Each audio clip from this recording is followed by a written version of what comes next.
পাইকারি চলছে না চলে নাই? হ্যাঁ, দেখবে রমজান মাস আসুক, যদি কোনো হাফেজ সাহেব একটু ধীর স্থির ভাবে পড়ে, নামাজে দেরি করে তারাবিতে, কি হাফেজ আনলিবে একদম স্পিড নাই, যে হাই স্পিড হতে হবে, যেন ফেরেশতারাও খুঁজে না পায় মাল পড়ছে কোথায়। এরা দোষ দেয় হাফেজের, হাফেজের দোষ নাই। একদিন যদি দেরি করে দেয়, বাইরে বেরি মুসল্লি গটা ঝামেলা, একে রাখতে হতো না, হাফেজটাকে বেকার রেখেছিস বলে, কেন? স্পিড নাই। 40 মিনিটে নামাজ শেষ হতো, আল্লাহু আকবার, আলহামদুলিল্লাহ মালিক আমদের কারণে আমাদের কারণে সুবহানাল্লাহ দিন এরা বললে ফুটিয়ে দিলে বে দারুণ হাফেজ। ফেরেশতারা বলছে তুরাই জানিস, আমরা তো বুঝতে পারি না মাল পড়ছিল কোথায়। এই তো সমাজের নামাজ। আর অথচ কোরআনে আছে আল্লাযীনা হুম ফি সলাতিহিম খাশিউন, নামাজ পড়লে ধীর স্থির ভাবে পড়ো। আমাদের নামাজ তো ওই জন্য রাসূল বলেছেন, রাসূল সাল্লাল্লাহু আলাইহি সাল্লাম বলেন ফাইন্নাহু ইয়ারাক, তোমরা নামাজে দাঁড়ালে মনে মনে ভাববে আমি আল্লাহকে দেখতে পাই বা না পাই, আমার আল্লাহ আমাকে অবশ্যই দেখছে। কিন্তু দুঃখের বিষয়, খালা নামাজের নিয়ত মেনে যা আসরেন আল্লাহু আকবার, আর ভাতের হাঁড়ি চুলোতে চাপানো আছে, এখন খড় দিয়ে জ্বলানো আছে, কাঠ দিয়ে আছে, ভাতের হাঁড়ি উল্টিয়ে পড়ছে এখন মাড়গুলো, আর চড়বড় চড়বড় চড়বড় চুলো করছে, খালা আলহামদুলিল্লাহ, বুঝতে পারছেন? ও ভাতের হাঁড়ি দেখছে, ভাতের হাঁড়ি আর নামাজ একসাথে, নামাজ কেমন হবে? আমাদেরও নামাজ তাই, দোকান করেছে একটা দিয়ে, আমাদের দেশের লোকের অভ্যাস হচ্ছে ঠিক একামত চালু হবে তখনই ছুটবে মসজিদে ঢুকার লেগে, ঠিক কিনা? শুরু হয়েছে আল্লাহু আকবার আল্লাহু আকবার, ই তখন তাড়াতাড়ি গিয়ে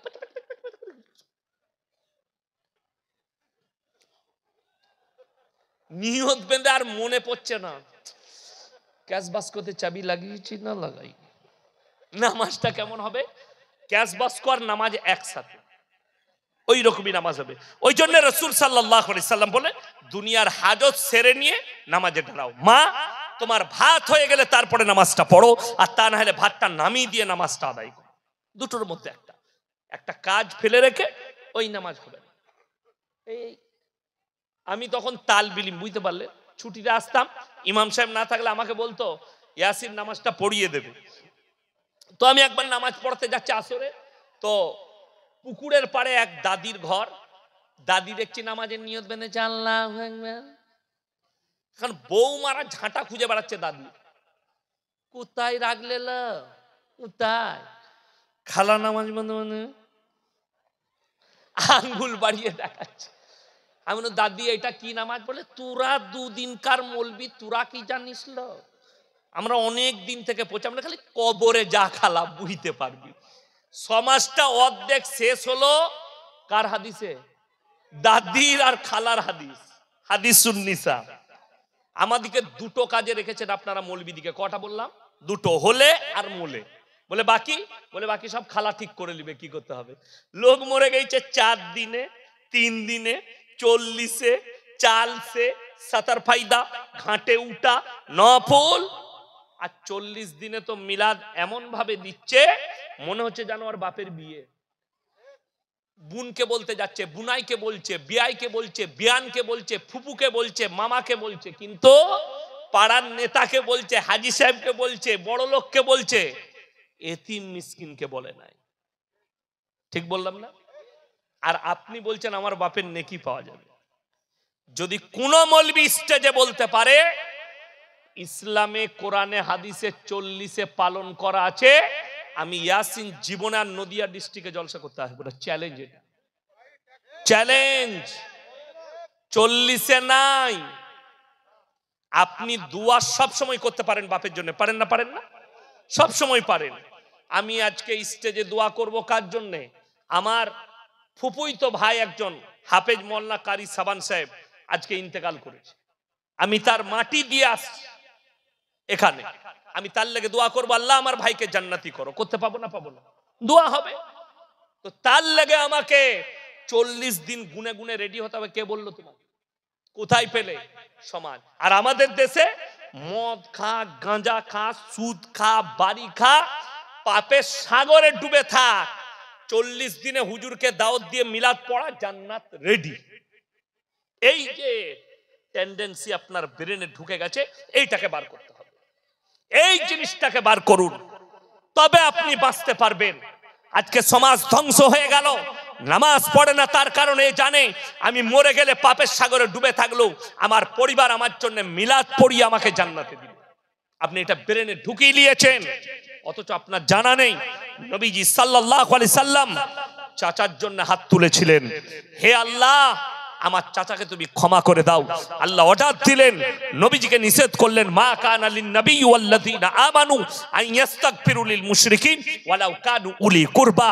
হে আমার নবী এবং মুমিনরা শোনো, তোমরা দোয়া করতে পাবে না যারা মুশরিক হয়ে বেঈমান কাফের বদ্দিন হয়ে মারা গেছে, তার লেগে দোয়া করতে পাবে না, যদিও তারা তোমাদের নিকটতম আত্মীয় হয়। এরপর ভেবে দেখুন, আমাকে ভাড়া করে এনেছেন, আচ্ছা কোন মৌলবীর দোয়া শুনেছেন? আল্লাহ আমাকে দেশি মুরগি দিয়ে ভাত দিয়েছে, ফ্রাইড রাইস খাইয়েছে, আল্লাহ গাওয়া ঘের পরোটা খাইয়েছে, আল্লাহ আমাকে 10,000 টাকা দিবে, এর বেটা 4 বোতল মদ খেয়ে বেথুয়ায় অ্যাক্সিডেন্ট হয়ে মারা গেছে, আল্লাহ একে যা হোক করে জান্নাতে প্রবেশ করাও।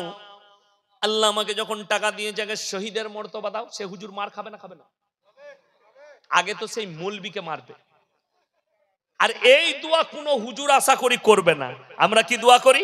আল্লাহ মুমিনিন মুমিনাত মুসলিমিন মুসলিমা, মুমিন মুমিনা মুসলিমিন মুসলিমা। কোন হুজুর বলবে না মাতালকে, গাঁজাখোরকে, সুদখোরকে জান্নাতে যাও। আল্লাহ চিরজীবন সুদ খেয়ে মারা গেছে, আল্লাহ আমাকে আল্লাহ জান্নাতে দাও। সে আগে কেলানি খাবে যে এই দোয়াটা করবে। রেডি হয়ে থাকতে হবে। আমার ভাই, অনুরোধ করে বলে যাচ্ছি, আপনাকে পাপ থেকে সরে আসতে হবে। আল্লাহ তাআলা শুধু তাই নয়, এটা তো একজন নবীর কথা বললাম, যিনি সৃষ্টির শ্রেষ্ঠ। নবীজির থেকে দামি লোক পৃথিবীতে কেউ আছে? কিয়ামত পর্যন্ত আসবে। যদি আল্লাহ নবীকে নিষেধ করেন তুমি তোমার চাচার জন্য দোয়া চাইতে পাবে না, তা আমার মতো ফুটো মৌলবীর আর কি দাম রইল? কথাটা বুঝতে পারেননি? শুধু তাই নয়, বলে দিই, হযরতে নূহ নবী পৃথিবীর যতগুলো আল্লাহ নবী পাঠিয়েছেন সব থেকে বেশি ইসলামের প্রচার করেছেন নূহ নবী। 950 বছর, 50 কম হাজার, জোরে একবার বলুন সুবহানাল্লাহ। তারপরেও মুষ্টি কত লোক ঈমান এনেছে। হযরতে নূহ নবী অনুরোধ করলে হাত জড়ো করে, হে আমার কওম, হে আমার সন্তান, আমার পরিবার, তোমরা আল্লাহকে বিশ্বাস করো, তা না হলে আল্লাহ তোমাদেরকে কঠিন আযাবে মুবতালা করবে। তার ছেলে কিনান বললে, তোমার আল্লাহ কি আযাব দিতে পারে? বলে, আমার আল্লাহ মুষলধারার বৃষ্টি দিয়ে বন্যায় তোমাদেরকে ডুবাতে পারে। কিনান বললে, শোনো, তোমার আল্লাহকে বলে দাও, তোমার আল্লাহ যদি বন্যা দেয় এমন উঁচু জায়গায় চেপে যাবো যেখানে তোমার আল্লাহর পানি পৌঁছাবে না। জোরে বলুন নাউজুবিল্লাহ। আল্লাহকে চ্যালেঞ্জ ছুড়লেন। আল্লাহ রাব্বুল আলামিন বললেন, হে আমার নূহ, তুমি এরপর নৌকায় চেপে যাও, যারা ঈমান এনেছে তাদেরকে নাও সাথে আর নৌকার উপরে প্রবেশ করো, যতগুলো জীব জন্তু পশু পক্ষী আছে জোড়া জোড়া লাও। ইতিহাসের পাতায় আজকে তারিখ পর্যন্ত পৃথিবীতে এত বড় প্রলয় ঘটেনি। মুফাসসিরিনরা লিখছেন, মুহাদ্দিসিনরা লিখছেন যে সমুদ্রের পানিকে আল্লাহ তাআলা 1250 ফুট উপরে তুলে দিয়েছিলেন। নূহ নবী দেখতে পাচ্ছেন তার ছেলে কেনান পানিতে ডুবে মারা যাচ্ছে। এটা মনে হয় জলঙ্গি নদী, তাই না? এই জলঙ্গি নদীতে যদি কোনো বাচ্চা পড়ে যায়, তার বাপ যদি পাড়ে দাঁড়িয়ে থাকে ঝাঁপ দেবে না? দেবে না? যদি বাপ সাঁতার নাও জানে তাও ঝাঁপ দেবে। সন্তানকে বাঁচাতে হবে। হযরতে নূহ নবী আল্লাহর কাছে হাত তুলে বসলেন আর বললেন, লা আসিমাল ইয়াউমা মিন আমরিল্লাহ। ওগো আল্লাহ, এ আমার অরসজাত পুত্র, আমার কষ্ট হচ্ছে, আল্লাহ তুমি আমার সন্তানকে বাঁচিয়ে নাও। আমার আল্লাহ ধমক দিলেন, লামিনাল খাসিরিন, যে আমাকে মানেনি, আমার নবীকে মানেনি, আমার দিনকে মানেনি, তার জন্য আমার কাছে দোয়া করো না। তুমি যদি আর একবার দোয়া করো, আমি তোমাকেও ক্ষতিগ্রস্তদের মধ্যে ফেলে দেব। এটা কোরআন। আল্লাহ ধমক দিলেন নূহ নবীকে, হাত নামিয়ে নাও, দোয়া করতে পাবে না। নূহ নবীর সন্তানের জন্য দোয়া করতে পাইনি, আল্লাহ নিষেধ করলো। আর তুমি বলছো হুজুর সাহেবকে দাওয়াত দিয়ে জান্নাতে যাও। বড় কষ্ট লাগে। শোনো, যদি জান্নাতে যেতে চান সবাই বলুন আজ থেকে নামাজি মুমিন হব। জোরে বলুন ইনশাআল্লাহ। নামাজি হন, মুমিন হন। আমাদের দেশটা অর্ধেক ধ্বংস হলো এক শ্রেণীর হুজুরদের দ্বারা। আমার ভাই, গল্প আর গুজব এই স্টেজগুলো, অনেকজন বলে হুজুর সুর দিয়ে বক্তব্য দিবে, সুরে জলসা শেষ, বুঝলি কি? বুঝি নাই কিছু, হুজুরের গলাটা খালি ভালো ছিল, দিয়ে শেষ। আর যদি 3 কিলোমিটার টেনে বায়ান করে, মায়েরা কি বলে জানেন? কি গলা না, দারুণ গলা, বুঝলি কি? বুঝে নাই কিছু। আমি মাসখানেক আগে হুগলি ডিস্ট্রিক্টে জলসা করছি, আমার থেকে অনেক সিনিয়র বক্তা, জুনিয়র, অনেক জুনিয়র। তখন বুঝতে পারলাম তার বক্তব্য শুনে, সে মোবাইলে পাস করা মৌলবি। কিসে পাস করা বললাম? মোবাইলে পাস করেছে। শুনেলেন, এমন একটা কথা বলছে যার দ্বারা কোরআন বিরোধী হচ্ছে, রসুল বিরোধী। আচ্ছা বলুন, বড় পীর আব্দুল কাদের জিলানী রহমতুল্লাহ আলাইহির দাম বেশি না আল্লাহর কাছে রসুলের দাম বেশি? আল্লাহ রসুল সাল্লাল্লাহু আলাইহি সাল্লামের দাম অনেক বেশি। শুধু তাই নয়, বড় পীরের থেকে সাহাবীদের মূল্য বেশি। ঠিক কি না? কথা বলেন। কিন্তু বড় কষ্ট লাগে। ঘটনা শুনবেন। বাবাজিরা, মায়েরা, বোনেরা 4 কিলোমিটার টানছে। আর আমি চিন্তা করি, আল্লাহ এই মূর্খ লোকগুলো দিন না থাকার কারণে, কোরআন হাদিসের জ্ঞান না থাকার কারণে এরা জোরে কি বলছে? সুবহানাল্লাহ। বুঝলি কি? বুঝে না কিচ্ছু। খালি ও বুঝেছে হুজুরের গলাটা ভালো। হুজুর যে ঘটনাটা বলছে মারাত্মক। কি ঘটনা বলছে? বাবাজিরা, মায়েরা, বোনেরা, বড় পীর আব্দুল কাদের জিলানী রহমতুল্লাহ আলাইহি দস্তরখানে খানা খেতে বসেছেন। বাবাজিরা, দেশি মুরগি দিয়ে ভাত খাচ্ছেন বড় পীর, এবং সেই হাড্ডিগুলো একদিকে বড় পীর রাখছেন। আমরা হাড্ডিগুলো এক জায়গায় রাখি না? রাখি না? ওগুলো তুলে ফেলে দেওয়া হবে। বড় পীর খেতে খেতে হাড্ডিগুলো একদিকে রাখছেন। তেনার মুরিদ বললেন, বাবা আপনি যে এই হাড্ডিগুলো রাখছেন কিসের জন্য?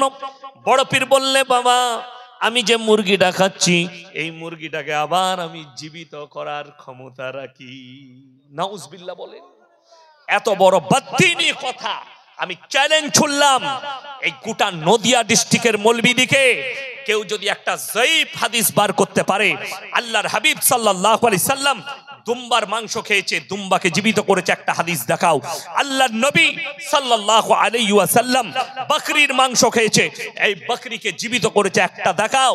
এই মিথ্যা কাহিনীর জন্য আজকে যদি বড় পীর আব্দুল কাদের জিলানী রহমতুল্লাহ আলাইহি জীবিত থাকতেন, এদিকে কাফের ফতোয়া দিত।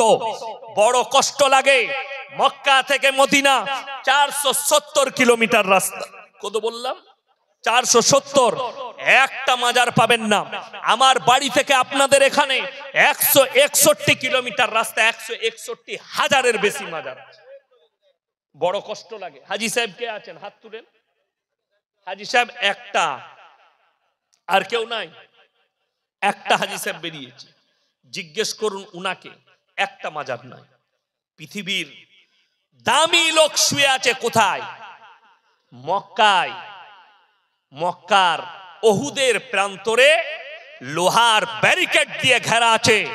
যুদ্ধের ময়দানে 70 জন সাহাবী শহীদ হয়েছেন। তাদের মধ্যে এমন একজন সাহাবী শুয়ে আছেন, তিনি হচ্ছেন নবীজির চাচা যান হযরতে আমিরে হামজা রাদিয়াল্লাহু তাআলা আনহু। যুদ্ধের ময়দানে জিনার বুকটা চিড়ে কলিজা থর বার করে চিবিয়েছিল। বড় কষ্ট লাগে। হাজী সাহেবরা কবার সেখানে সিজদা করেছে জিজ্ঞেস করুন। আমরা বলি আমাদের দেশে আল্লাহর কাছে যতগুলো পাপ আছে, সব থেকে ডেঞ্জার পাপের নাম হচ্ছে শিরকের পাপ। ঠিক কিনা? আল্লাহর কাছে সব থেকে বড় পাপ শিরকের পাপ। আপনি ভেবে দেখুন, একটা অমুসলিম ভাই, সে তার অনুষ্ঠান করে, সে তার ধর্ম পালন করে, একটা মাটির মূর্তি রেখে সেখানে সিজদা করে। ইসলাম বলছে এটা শিরক, আল্লাহ ব্যতীত অপরকে রব হিসাবে মানা। অথচ আমি দেখিয়ে দেব এই নদিয়া ডিস্ট্রিক্টে, এই বর্ধমান ডিস্ট্রিক্টে, এই বাঁকুড়া, পুরুলিয়া, মুর্শিদাবাদ জেলায়, এই পশ্চিম বাংলার মাটিতে দেখিয়ে দেব গাছের তলায় মাটির ঘোড়া রেখে হারাম কর চাদর টাঙ্গিয়ে সিজদা করছে, বলছে এখানে পীর আছে। আমার ভাই, ওই ওরা সিজদা করলে যদি শিরক হয়, তুমি মাটির ঘোড়ার সামনে কি করে সিজদা করবে? কোরআন আমাকে গালি দেওয়ার আগে বাড়িতে মানে কোরআন খুলবেন, যদি না থাকে যার কাছে আছে তার কাছে কালেক্ট করবেন। আমি বলে যাচ্ছি, পারা নম্বর 17, কত বললাম? 17 একবারই শেষ রুকু, শেষ পৃষ্ঠা। কোন পৃষ্ঠা বললাম? একবারই শেষ রুকু, শেষ পৃষ্ঠা। ইয়া আইয়ুহান নাসু যুরিবা মাসালুন ফাসতামিউ লা ইন্নাল্লাযীনা তাদউনা মিন দুনিল্লাহি লা ইয়াখলুকু দুবাবান ওয়ালা বিজতামাউ লা ওয়া ইয়াসলুবুহুমুদ দুবাবু শাইয়ান লা ইয়াস্তানকিদুহু মিন। হে আমার নবী, পৃথিবীর মানুষকে বলে দাও, তোমরা যাদের কাছে ভালো মন্দ চাও তাদেরকে একবার জিজ্ঞেস করো, তারা একটা মাছি পর্যন্ত সৃষ্টি করতে পারে না। মাছি সৃষ্টি অনেক দূরের কথা, মাছি যদি তাদের কাছ থেকে কোনো জিনিস ছিনিয়ে নিয়ে যায়, সেটা উদ্ধার করার মতো ক্ষমতা নেই, তারা শক্তিহীন। আর আমি আল্লাহ হচ্ছি শক্তিশালী। জোরে বলুন সুবহানাল্লাহ। আজকে আমরা মানুষ তো, আমি ইয়াসিন বেঁচে আছি, এখন আমার শক্তি বেশি না আমি মরে গেলে শক্তি বেশি হবে? কথা বলে না? এখন আমাকে কেউ মারতে এলে আমি অ্যাটাক করতে পারবো। আপনি যদি এখন আমাকে কেউ বলে হুজুর আমাকে 100 টাকা দেন, আমি পকেট থেকে বার করে তাকে দিতে পারবো না? পারবো না বাবা? আচ্ছা মরে গেলে দিতে পারবো? পারবো না। আমি দেখি দিয়ে আমাদের দেশের লোক কবরে গিয়ে বলছে বাবা পয়সা দাও, বাবা আমাকে ছেলে দাও, বাবা আমাকে সম্পদ দাও। ই মাজারে চাইছে, মাজার থেকে বেরিয়ে লাইনে দাঁড়ালো, দুদিকে রাস্তায় যাচ্ছে, ভিখারি বসে আছে, আল্লাহকে নাম পে দে দে, আল্লাহকে নাম পে। কেন? এই ভিখারিটাও জানে টাকাটা মাজারে বাবার কাছে নাই, তোর পকেটে আছে। কথাটা বুঝতে পারেননি? বড় কষ্ট লাগে। আল্লাহর কবরে চাদর চড়ানো জায়েজ হলে আল্লাহর রসুলের কবরটা আসমান পর্যন্ত হিরেমতি মুক্ত চাদরে ঢেকে যেত, ঠিক কিনা? আল্লাহ রসুলের কবরে জায়েজ নেই, পৃথিবীর আর কোন মৌলবি মুল্লা পীর ফকিরের কবরে জায়েজ হবে না। সবাই আমার সঙ্গে একবার বলুন তো, লা ইলাহা ইল্লাল্লাহ। সবাই বলুন। একজনাও কই লাপালে না। আর বাংলাদেশে চলুন, হুজুর বলছে লা ইলাহা ইল্লাল্লাহ, শালা ইস্টে নিচে থেকে উপরে হুজুরের মাথার উপর, লুঙ্গি একদিকে, আন্ডারপ্যান্ট একদিকে, সে একদিকে। নাউজুবিল্লাহ। আপনি এটাকে দিন মনে করছেন? দিন এটা নয়, এরা ইসলামের মজাক বানিয়ে রেখেছে। অনেক অমুসলিম ভাই ইসলামকে টোল করছে। সবাই আপনাদিকে বলে যাচ্ছি, আল্লাহর কসম খেয়ে বলছি, ইসলাম সত্যর উপরে টিকে আছে, ঠিক কিনা? কথা বলেন। মিথ্যার উপরে নয়। আপনি মিথ্যা বানিয়ে রেখে দিয়েছেন গল্প গুজবের দ্বারা। ইসলাম মিথ্যার উপরে টিকে নেই, সত্যর উপরে। আল্লাহ রাসূল সাল্লাল্লাহু আলাইহি সাল্লাম সত্যর প্রচার করেছেন, ন্যায়ের প্রচার করেছেন, শিরকের বিরুদ্ধে বলেছেন।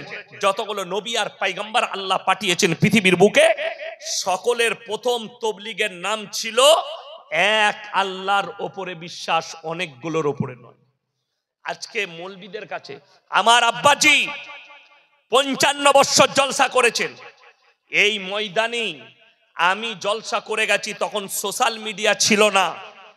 মরহুম বাবাজি আমার গোলাম আহমদ মুর্তজা সাহেব আর আমি, আমার মনে আছে, তখন আমি মারুতি সুজুকি শিফট গাড়ি নিয়ে এসেছিলাম।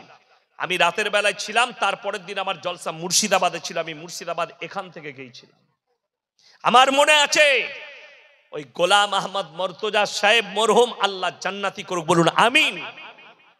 আমার আব্বাজি একদিন ঘটনা শোনাচ্ছিল, মেদিনীপুরে এক জায়গায় জলসা করতে গেছি আমি আর গোলাম আহমদ মুর্তজা সাহেব। বললে এই ঢোল পাটিরা, এই কবর পূজারীরা বেরিয়ে জেনারেটর ভেঙে দিলে এই দুজনকে জলসা করতে দেব না। রাতের বেলায় মাঠে মাঠে 15 কিলোমিটার হেঁটে এসছি। সেই গ্রামে আমি 3 বার জলসা করেছি। আল্লাহর কৃপায় আল্লাহ তাদেরকে পরিবর্তন করে দিয়েছে। জোরে বলুন সুবহানাল্লাহ। ইনারা ময়দান তৈরি করেছেন, যুদ্ধ জিহাদ করেছেন, কিন্তু নিজের জায়গা থেকে লড়েনি। আজও পর্যন্ত মৌলভী শওকত সাহেব নিজের জায়গায় স্ট্যান্ড হয়ে দাঁড়িয়ে আছে, শিরক আর বিদআত থেকে এক চুল লড়া যাবে না। নিজের জিন্দগিটা গুজারে দিলেন কিন্তু লড়েনি, এতটুকু লড়নচরণ করেনি। হে আমার মুসলমান ভাই, হে আমার দিনদার ভাই, আপনি কি করে ভাবছেন যে আল্লাহ ব্যতীত অপরকে রব হিসাবে দাঁড় করাবো? আজকে ভারত, বাংলাদেশ আর পাকিস্তান, এই তিনটে জায়গায় রমরমিয়ে শিরকের কাজ চলছে, রমরমিয়ে বিদআতের কাজ চলছে, কবরের সিজদা চলছে, আল্লাহ ব্যতীত কবরের কাছে ভালো মন্দ চাওয়া চলছে, আল্লাহ ব্যতীত কবরে গিয়ে সিজদা করছে, গাছতলায় গিয়ে সিজদা করছে। ঝড় দিলে যে গাছটা ভেঙে পড়ে যাবে, সেই গাছটার গোড়ায় কি করে তুমি বিশ্বাস করে সিজদা করলে? এখনই যদি ঝড় আসে, আমার মতো ইয়াসিনের অস্তিত্ব থাকবে না। ঠিক বললাম না ভুল বললাম? আমেরিকার দিকে তাকিয়ে দেখো, কত গাছ, এই গাছটা ঝড় দিলে ভেঙে যাবে, বৃষ্টি হলে নষ্ট হবে। এই গাছটা যদি পড়ে যায় ওপর থেকে নিচে, এর অস্তিত্ব শেষ হবে। আর তুমি গাছের তলায় পীর আছে বলে গিয়ে সিজদা দিচ্ছ। হাই রে মুসলমান! একটা অমুসলিম ভাই আজকে আমাদের কাছে কি প্রশ্ন আসে জানেন? জলসায় গেলে, হুজুর আমাদিকে আমরা পুজোর প্রসাদ খেতে পাবো কিনা, অমুসলিম ভাইদের অনুষ্ঠানে যেতে পাবো কিনা। অনেক লোক মনে করে এদের মধ্যে সম্প্রীতি নেই। এই আরামবাগ টিভি শফিকুল, সে মনে করছে ইয়াসিন সাহেব সম্প্রীতি নষ্ট করছে। এই হারামখোরের আওলাদকে বলতে চাই, শোনো, সম্প্রীতি আমাদের কাছে শিখো। আমি বেলডাঙ্গার মাটিতে বলে এসছি, ওয়ালা তাসুব্বুল্লাযীনা ইয়াদউনা মিন দুনিল্লাহি ফায়াসুব্বুল্লাহ আদওয়াম বিগাইরি ইলম। তোমরা তাদেরকে গালি দিও না, তাদের দেবদেবীকে গালি দিও না যারা আল্লাহ ব্যতীত দেবদেবীর উপাসনা করছে। তার ধর্মকে গালি দিও না, সে অজ্ঞাত অবস্থায় তোমার আল্লাহকে গালি দেবে। ইমানদারির সঙ্গে বলবেন, আমার প্রায় আমার 1.5 ঘন্টার কাছাকাছি 1 ঘন্টা 15 মিনিট বলা হয়ে গেল, আমি একবারও কারুর দেবদেবীকে গালি দিলাম? কথা বলেন। আর আমার জীবনে আমার 1 লাখের বেশি জলসা ছুটছে। আর যারা মনে করছেন এটা ভাইরাল বক্তা, না, আমি আজকের বক্তা নই। যখন সোশ্যাল মিডিয়া ছিল না, তখন আমি এই মহেশনগরের মাটিতে আমি জলসা করে গেছি। তখন এই ইউটিউব ছিল না। কি নাম করলাম? মরহুম গোলাম আহমদ মুর্তজা সাহেব আর আমি এই ময়দানে, এই স্টেজে একসাথে জলসা করে গেছি। আজকে আমার 17টা বছর হচ্ছে এই জলসার স্টেজে। আমার ভাই, ভাইরাল আমি আজকের লয়, বক্তা আমি আজকের লয়। আমি আজকে 17 থেকে 18টা বছর বয়ান করছি স্টেজে। এই স্টেজের ওপরে আছি, আমি আমার জায়গা থেকে স্ট্যান্ড ভাবে দাঁড়িয়ে আছি। আমি লড়ি নাই, আর আমার মৃত্যুকাল পর্যন্ত আমার জায়গা থেকে আমি এক চুল লড়ার কোনো রাস্তা পাবো না। আমার কাছে মৃত্যু এলেও আমি শিরকের বিরুদ্ধে আছি। আমি আমার মৃত্যু চলে এলেও শিরকের বিরুদ্ধেই যাব। আমার ভাই, আমি ইয়াসিন বলে যাচ্ছি, সম্প্রীতি আমি আপনাকে বুঝিয়ে দিই। আল্লাহ তাআলা বললে তার দেবদেবীকে গালি দিও না। আমার বর্তমানে 1 লাখের বেশি জলসা ছুটছে। এই যে ইউটিউবার গুলো দেখছেন, ইনাদের বাড়ি কোনো নদিয়া ডিস্ট্রিক্ট নয়, 250 কিলোমিটার দূর থেকে এসছে, উত্তর 24 পরগনা থেকে এসছে রেকর্ডিং করতে। এরা রোজ ছুটে আমার পেছনে। 1 লাখের বেশি জলসা ছুটছে আমার।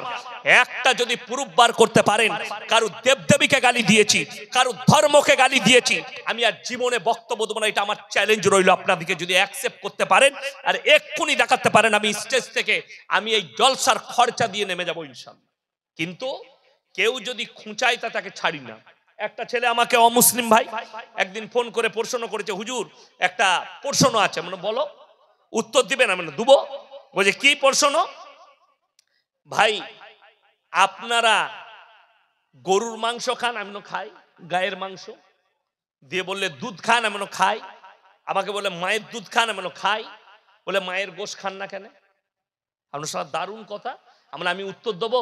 বলে হ্যাঁ। আমি কিন্তু ফোন কেটে পালাবি না, আমাকে গালি দিবি না। বলে কেন? আমি আমার কথা কিন্তু ইনজেকশন, আমি এমনি গাল খাওয়া বক্তা, তুই কিন্তু গাল দিবি না। বলে না না, আমি ফোন কাটবো না। আমি বললাম তুমি গায়ের মুত খাও? বলে হ্যাঁ। গোবর খাও? হ্যাঁ। আমরা মায়ের গু আর মুত খায় না কেন? সে তখন আমাকে মা বোন তুলে গাল দিচ্ছে। তো সে উত্তর প্রশ্ন করেছে, আমি উত্তর দিয়েছি। বিশ্বাস করুন, 2 বছর আগে আমাকে মেদিনীপুরে প্রশ্ন দিয়েছিল একজন যুবক, কি হুজুর শিবলিঙ্গ নিয়ে আপনি কিছু বলুন। আমি বললাম, শোন, আমি যে ধর্ম সম্পর্কে পড়িনি আমি আলোচনা করতে পারবো না। শিবলিঙ্গ সম্পর্কে আমার কোনো জ্ঞান নেই, অর্থাৎ এই নিয়ে আলোচনা করার আমার কোনো অধিকার নেই। আমি করলে অমুসলিম ভাইরা কষ্ট পাবে, আমি উল্টো কথা বলবো, একটাও ভালো কথা বলতে পারবো না, অর্থাৎ তাদেরকে কষ্ট দেওয়া হবে। যদি বলিস তোর লিঙ্গ নিয়ে, তাহলে কথা বলতে পারবো, কিভাবে কাটবি, কিভাবে পানি লিবি, ওইটা আমি বলে দিতে পারবো, কিন্তু শিবলিঙ্গর গল্প আমি জানি না। আমি কেন বলবো? তারা কষ্ট পাবে কেন? মুসলিম ভাইদিকে আমি কষ্ট দেবো? আমার একটা জলসা পাবেন না, কিন্তু কেউ প্রশ্ন করলে তাকে কিন্তু ছেড়ে কথা বলি না। কেউ যদি ঠেস পৌঁছায়, যেমন কিছুদিন আগে বাগেশ্বর ধাম বাবা ধীরেন্দ্র শাস্ত্রী তিনি आम भावे বলেছেন, मुसलमान के दुकान से कोई सामान मत खरीदो।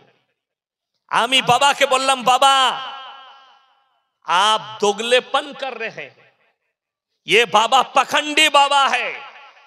बाबा ने खुद कहा था एक इंटरव्यू में, सवाल किया, भाई आपका बहन का जो शादी हो रहा था पता चला किसी ने पैसा नहीं दिया? बोले नहीं, मेरे रिश्तेदारों ने किसी ने पैसा नहीं दिया, मेरा एक दोस्त था, मेरा एक मित्र था मुसलमान, उन्होंने 20,000 रुपया मेरे को उधार दिया था मेरे बहन के शादी के लिए। बाबा वाह, बड़ी अच्छी बात है, अपने बहन के शादी के लिए मुसलमान के पैसा से शादी करा सकते, लेकिन कोई हिंदू भाई मुसलमान के दुकान से मत खरीदो। ये अच्छी बात कहा। अब ये सोच लो, जितने भी मुसलमान कंट्री है वो लोग अगर कहेंगे कि इंडिया का गोश्त नहीं लेंगे तो हमारे देश के मंत्री लोग रोएंगे। যতগুলো চাল স্পট হচ্ছে, যতগুলো চালের ফ্যাক্টরি আছে, রাইস মিল বালারা যারা কন্ট্যাক্ট পেয়েছে বিদেশে, অমুসলিম ভাইদের রাইস মিল, তারা তাদের ব্র্যান্ডের উপরে আরবি ইসলামিক নাম লিখেছে, তবে মুসলমান রাষ্ট্রগুলো কিনছে। তারা দেখে না এটা কোন ধর্মের। আমার ভাই আপনাকে বলে যায়, সম্প্রীতি নেবেন। সম্প্রীতি হচ্ছে রাসূল আকরাম সাল্লাল্লাহু আলাইহি সাল্লাম বললেন, তোমরা দেখো না তোমার বাড়ির পাশে কে বসবাস করছে, সে দলিত হোক, হিন্দু হোক, আদিবাসী হোক, খ্রিস্টান হোক, ক্ষুধার্ত হলে খাবার দাও, বস্ত্রহীন হলে বস্ত্র দাও, বিপদে পড়লে পাশে দাঁড়াও। জিজ্ঞেস করো না কোন জাতের। বড় কষ্ট লাগে, নবী আকরাম সাল্লাল্লাহু আলাইহি সাল্লাম বললেন, তোমরা মুমিন হতে পারবে না ততক্ষণ পর্যন্ত তোমার কাছ থেকে তোমার প্রতিবেশী যতক্ষণ পর্যন্ত সুরক্ষিত নয়। আমার ভাই, এইটার নাম সম্প্রীতি। তোমার বাড়ির পাশে হিন্দু হোক আর যেই হোক, ক্ষুধার্ত হলে তাকে খাবার দাও, বস্ত্রহীন হলে বস্ত্র দাও, বিপদে পড়লে পাশে দাঁড়াও। কিন্তু তার মানে এটা নয় তার অনুষ্ঠান হবে, শিরকের অনুষ্ঠান হবে, তুমি যোগদান করবে। আল্লাহ কোরআনে বললেন, লা ইলাহা উলাই ওয়ালা ইলাহা উলা, তোমরা দুটো নৌকায় পা দিও না। তাদের পুজোর অনুষ্ঠান হবে, আপনার দায়িত্ব, আপনার দ্বারা যেন কষ্ট না পায়। আমাদের দেশের কিছু লোক বলছে এই মৌলবীরা মূর্খ, ধর্ম যার যার, উৎসব সবার। আহা, কথাটা মারাত্মক কথা। আমি তাইলে বলবো কুরবানির সময় ডাকবো, গরুর ঠ্যাংটা ধরবি আয়। কথাটা বুঝতে পারেননি? কষ্ট দেওয়া হবে। আমাদিকে ডাকা হয়, বাজাপ্তা থানাওয়ালা ডাকে, থানার আইসি আমাদিকে ডাক করে, ডিএম ডাক করে, বিডিও অফিসার আমাদিকে ডাক করে। ডেকে কি বলে, স্যার আপনারা বার্তা দেন। আমরা মৌলবীরা কি বার্তা দিই, তোমরা যখন কুরবানির সময় প্রাণীটা জবহ করবে, ময়লাটা পরিষ্কার করবে, মাংস আত্মীয় বাড়িতে পাঠালে ভালো করে প্যাকেট করে পাঠাবে। কেন? ইসলাম কেউ কি কষ্ট দিতে শিখায়নি, তোমার দ্বারা যেন কেউ কষ্ট না পায়। এটা রাসূল আকরাম সাল্লাল্লাহু আলাইহি সাল্লামের আদর্শ আমরা শিক্ষা দিই। আর তুমি বলছো, বোম্বে থেকে ফোন করে আমার এক বন্ধু বলছে, হুজুর দেওয়ালির মিষ্টি খাওয়া যাবে না, যাবে না। আমি বললাম হারাম। কথাটা বুঝতে পেরেছেন না পারেননি? পুজোর প্রসাদ কেন হারাম আপনাদিকে বলে যাই। পুজো উপলক্ষে যদি খানা হয় হারাম, পুজো উপলক্ষে যদি তার মান্নত করা জিনিস দেওয়া হয়, কোরআনে আছে ইন্নামা হাররামা আলাইকুমুল মাইতাতা ওয়াদ-দামা ওয়া লাহমাল খিনজির ওমা উহিল্লা বিহি লিগাইরিল্লাহ, প্রবাহিত রক্ত, মরা জন্তুর মাংস, শুয়োরের মাংস আল্লাহ ব্যতীত অপরের নামে উৎসর্গিত জিনিস তোমাদের জন্য হারাম করা হলো। সেই মালটা ঠাকুরের নাম সামনে হোক, কবরের সামনে হোক, গাছের সামনে হোক, আল্লাহ ব্যতীত যদি অপরের নামে নেওয়া হয়, পীরের নামে হোক, বাবার নামে হোক, যার নামে উৎসর্গ করা হবে। কেউ যদি মাজারের নামে, কোনো বাবার নামে, কোনো গাছের নামে, কোনো ঢিপির নামে মুরগি মান্নত করে, 1000 বার বিসমিল্লাহ বলে জবাই করলেও হালাল হবে না, বৈধ হবে না, যেহেতু আল্লাহ ব্যতীত অপরের নামে উৎসর্গিত জিনিস। আমার ভাই, এই ধরনের পাপ থেকে বাঁচবো, সকলে জোরে বলুন ইনশাআল্লাহ। আমার বর্তমান টাউনে দুঃখ লাগে কি জানেন, দুর্গাপুজোর বড় বড় মণ্ডপ হয়, তারা ধর্ম পালন করে, কিছু মুসলিম ছেলে আবার তাদের কমিটিতে থাকে, পুজো ভাসাতে যায় মদ ফ্রি পাবে বলে। বাস্তব বলছি, আমি কিন্তু কেউ ভয় করে কথা বলি না, হকটা বলছি আমি। আর যদি মিথ্যা হয় আপনাকে যেমন বলে দিই, মহররমের দিনে যাবেন, যতগুলো ছেলে বর্তমান টাউনে মহররম পালন করছে, কসম খাবো না, আপনাকে চোখে দেখিয়ে দেবো, সব কটাই মদ খেয়ে আছে, সব কটা মাতাল। অথচ তারা বলছে হাম আশিকে রসুল হে, মদ খায় আশিকে রসুল। কত দুঃখের বিষয়। 12ই রবিউল আউয়ালে ঝান্ডা নিয়ে বেরিয়েছে, কি পার নবী দিবস পালন করছে, হারামখোর ডিজে বাজিয়ে ড্যান্স করছে। আপনি বলছেন মুসলমান, ইসলামে গান বাজনা হারাম না? হারাম না? হারাম। আচ্ছা, আমাদের বাপ মরে গেলে কি করি? দোয়া করি, করি না? করি না? বাপের জন্য দান খয়রাত করেন না? করেন না? বাপের জন্য দান করি, বাপের জন্য দোয়া, এত কিছু বাপের জন্য করছেন। আর আল্লাহর নবীর নওয়াসে হযরতে হোসেন রাদিয়াল্লাহু তাআলা আনহু শহীদ হয়েছেন কারবালার প্রান্তরে, তার লেগে আন্ডার প্যান্ট পরে ঢোল বাজিয়ে ড্যান্স করে দুঃখ পালন। পৃথিবীর অন্য ধর্মের লোকরা তোমার উপরে ঘৃণা করে থুপ ফেলাবে, এটা দুঃখের বিষয়।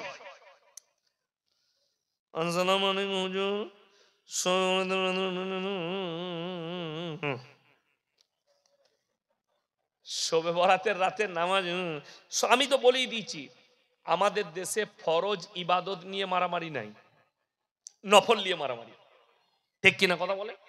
আচ্ছা, যেমন বলে দিই, এই আজকে জানাজার নামাজ হলো, বিশ্বাস করুন আজকে শুধু লয়, যে কোনো গ্রামের রোগ এটা এলান হয় না? হয় না? জোহরের পরে জানাজার নামাজ হবে, এলান হয় না? হ্যাঁ।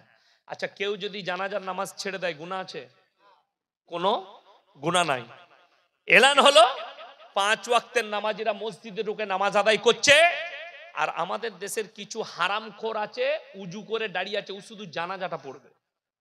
ঠিক বললাম না ভুল বললাম? আচ্ছা বলুন, কেউ যদি জেনে শুনে ফরজ ইবাদত ছাড়ে, গুনাহে কবিরা, বড় গুনাহ। আপনি বড় গুনাহ করছেন দাঁড়িয়ে থেকে, 5 ওয়াক্ত নামাজ পড়ে না। এই কলকাতা, মিটিয়াবুরুজ, খিদিরপুর, 24 পরগনা, মেদিনীপুর, হাওড়া, হুগলি, এই শবে বরাতের রাত্রে কিছু ছেলেকে দেখতে পাবেন, সব বাপের কিনা বাইক নিয়েছে, অ্যাপাচি, কেটিএম, আর সব কটাই গুটকা খোর। কি বুঝলেন? আর দিয়ে একবার করে কবরস্থানে যাচ্ছে, দাদর কবর যাচ্ছে, হয়ে গেল। ফজরের সময় বলছে, তোর কত রাকাত হলো বে? বলে আমি 80 রাকাত পড়ে ফেলেছি। তোর কত হলো? বলে আমার 82 চলছে। বলে 100 পূরণ কর। শেষকালে ফজরের সময় যখন মুয়াজ্জিন বলছে হাইয়া আলাস সালাহ হাইয়া আলাল ফালাহ, এরা তখন বলছে আমাদের সবাই পালা, ইমাম আর মুয়াজ্জিন, আর পরে যা পারবি চালা।